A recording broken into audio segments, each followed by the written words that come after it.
अगर आप पीएफ के मेंबर हैं, आपके लिए बहुत इंपॉर्टेंट वीडियो बना के लेके आया हूँ। देखिए, बहुत बार पीएफ मेंबर को कन्फ्यूजन होती है कि सर जी हम अपना पुराना बैंक चेंज करके क्या अपना पर्सनल बैंक या फिर क्या अपना नया बैंक लगा सकते हैं, या फिर हमें सैलरी अकाउंट के अंदर ही अपना पीएफ निकालना मैंडेटरी होता है। इस चीज़ को मैंने बहुत बार लोगों से सुना है, तो मैं आपको यहाँ प्रैक्टिकली वीडियो दिखा रहा हूँ। देखो, ये मेंबर है। इस मेंबर ने क्या किया है, ये मेंबर पिछले काफ़ी समय से नौकरी करता आ रहा है। इसने पिछले बहुत सारी कंपनियों में काम किया है। तो आपको ये समझना है कि पीएफ के अंदर आपका बैंक कौन सा लगा है, ये टोटली आपकी मर्जी होती है। आपकी सैलरी हो सकता है किसी भी कंपनी में आए, किसी भी बैंक के अंदर आए, लेकिन ऐसा नहीं है कि वहाँ पे बैंक डिसाइड करने का काम भी कंपनी करेगी। आप कोई सा भी अपना बैंक चाहें तो वो बैंक लगा सकते हैं। अगर बहुत बार पीएफ मेंबर के बैंक में कोई प्रॉब्लम होती है, कई बार सैलरी अकाउंट बंद हो गया होता है, कई बार उसमें नेगेटिव बैलेंस हो गया होता है, ऐसे में मेंबर सोचता है यार अगर मैं पीएफ निकालूंगा तो वो तो गलत बैंक में चला जाएगा, तो ऐसे में क्या मैं बैंक बदल सकता हूँ? अगर मुझे बैंक बदलना है तो क्या मैं अपने परिवार के किसी सदस्य का बैंक लगा सकता हूँ? तो समझिएगा कि बैंक आप सिर्फ अपना लगा सकते हैं, परिवार के किसी और मेंबर का बैंक नहीं लगा सकते हैं। जॉइंट अकाउंट भी मैं कहूँगा बिल्कुल मत लगाइए। फ़ोन पे पेटीएम वाला भी बैंक मत लगाइए, और पोस्ट ऑफिस बैंक भी मत लगाइए।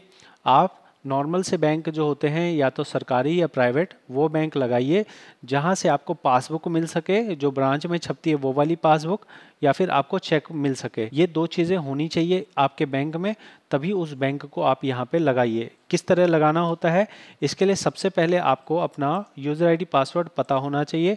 ये कैसे पता लगता है, इसके लिए देखो, आपको सबसे पहले लिखना है गूगल पे जाके मेंबर होम। ठीक है, ये चीज़ आप खुद से कर सकते हो, मैं आपको गाइड कर रहा हूँ, ऐसे ऐसे आप कर लीजिएगा।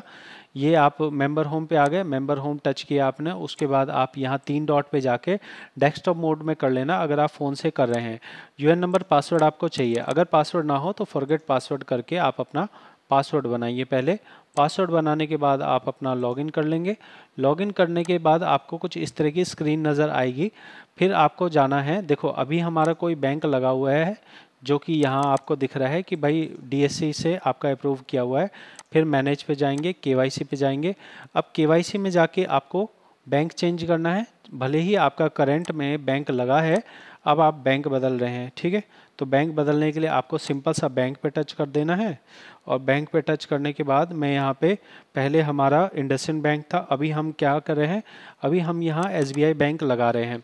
तो आप भी अपनी मर्जी से कोई भी अपना बैंक लगा सकते हैं।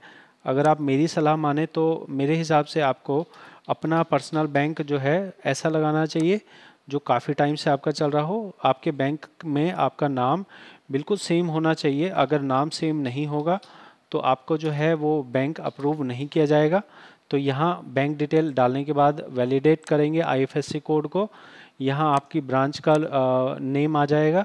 उसके बाद आप सेव करेंगे, सेव करने के बाद सिंपल से आपके मोबाइल नंबर पे आधार ओटीपी पे चला जाएगा। वो आधार ओटीपी आपको डालना है, और सिंपल सा अब ये स्टेप आगे बढ़ जाएगा। मैंने ओटीपी पूछ लिया है, तब तक मैं आपको आगे का स्टेप बता देता हूँ। स्टेप अब ये है कि आपकी कंपनी के पास जाने से पहले ये पहले बैंक से वेरीफाई होगा कि क्या आपने जो डिटेल डाली है वो सही है या नहीं है।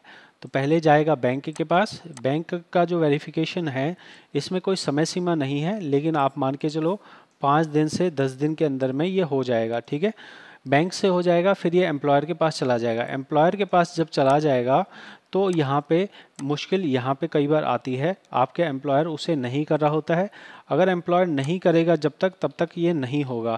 तो आपको जो आप सबसे आखिरी वाला कंपनी हो उसी के पास जाएगा। जैसे मैंने आपको शुरू में दिखाया था, बहुत सारी कंपनियां थी, क्या हम पुरानी किसी कंपनी से करवा सकते हैं? नहीं।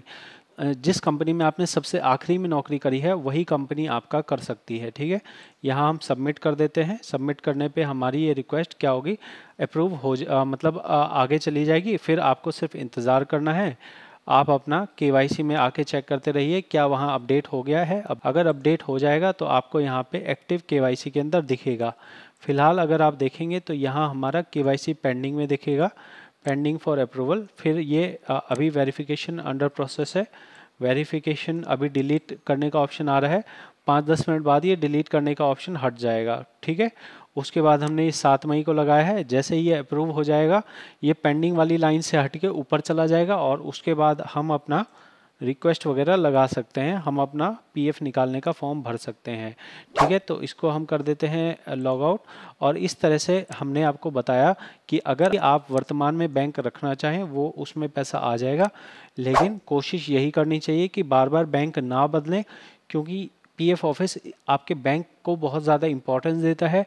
पीएफ ऑफिस का मानना है बैंक कौन सा लगा रखा है, बार बार अगर बैंक चेंज करोगे तो उन्हें प्रॉब्लम हो सकती है। एक बार आपने एक बैंक में निकाला, फिर बैंक चेंज कर लिया, फिर वापस दूसरे बैंक में निकाला तो प्रॉब्लम आ सकती है। इसलिए मैं कहूँगा अपना अच्छा और स्ट्रॉन्ग जो बैंक हो वो आप लगाइए, ताकि आपको भविष्य में दिक्कत ना हो। अगर ये वीडियो आपको फ़ायदेमंद लगी हो, सपोर्ट करें ज़रूर से। और अगर आपको सीखना हो पीएफ के बारे में, इनकम टैक्स के बारे में, तो आप मेरा कोर्स ज्वाइन कर सकते हैं। मिलते हैं अगली वीडियो में। बहुत बहुत धन्यवाद।